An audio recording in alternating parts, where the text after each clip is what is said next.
श्री स्वामी समर्थ. नमस्कार. आज उपाय घेऊन आली आहे तेजपत्ता पानावरील. तर एक तेजपत्ता पान घ्या.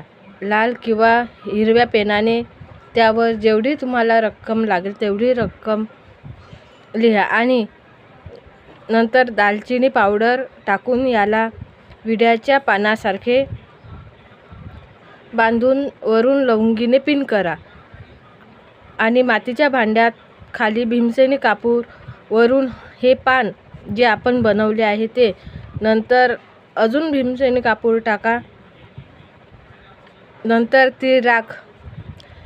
ती जाळा आणि ती राख जे आहे ते पाण्यात शिरून द्या किंवा अशा ठिकाणी टाका जेथे याला पाय लागणार नाही. हा उपाय 100% काम करेल. धन्यवाद. कसा वाटला व्हिडिओ? आवडल्यास लाईक, शेअर, सबस्क्राईब नक्की करा.